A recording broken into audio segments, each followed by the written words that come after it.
बहुत समय पहले की बात है। एक छोटे से राज्य पर वीरेंद्र नाम का राजा राज करता था।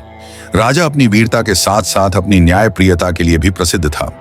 लेकिन कई बार उसके मंत्री उससे कहते, महाराज, आपकी प्रजा आपसे प्यार करती है, पर असली सच्चाई तो तभी पता चलेगी जब उनकी परीक्षा ली जाए।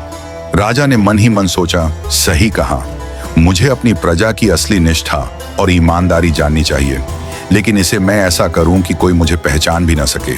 अगले ही दिन राजा ने भेष बदलकर एक साधारण व्यापारी का रूप धारण किया। उसने राजमहल की सुरक्षा को भी आदेश दिया कि किसी को उसकी असली पहचान का पता न चले। फिर उसने राजधानी के मुख्य चौक में एक बड़ा घड़ा रखा, जिस पर लिखा था, जो भी इस घड़े में दूध डालेगा उसका पुण्य दोगुना होगा। राजा ने सोचा, देखता हूं मेरी प्रजा कितनी ईमानदार है, क्या कोई अपने लाभ से ऊपर उठकर सच करेगा। अगले दिन से लोग घड़े के पास आने लगे। हर कोई सोचता, इतने बड़े घड़े में अगर मैं पानी डाल दूं तो किसी को क्या पता चलेगा, बाकी लोग तो दूध ही डालेंगे। कुछ ने सोचा, अगर मैं दूध डालूं और कोई नहीं डाले तो मेरा पुण्य व्यर्थ जाएगा। कुछ ने डरते हुए पानी ही डाल दिया। कुछ ने घड़ी भर सोचा, पर फिर भी अपनी इच्छा और स्वार्थ पर जीत पाई, और इस तरह लगभग सभी ने दूध की जगह पानी ही डाल दिया। शाम होते होते घड़ा भर गया।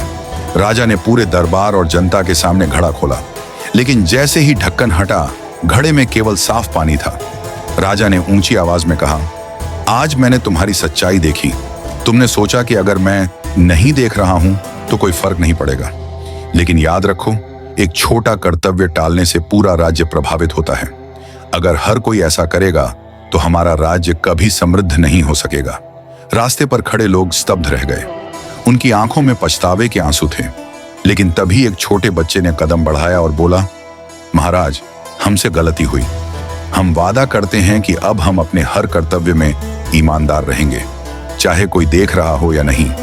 राजा ने मुस्कुराते हुए कहा, यही है सच्चा बल, यही है असली निष्ठा।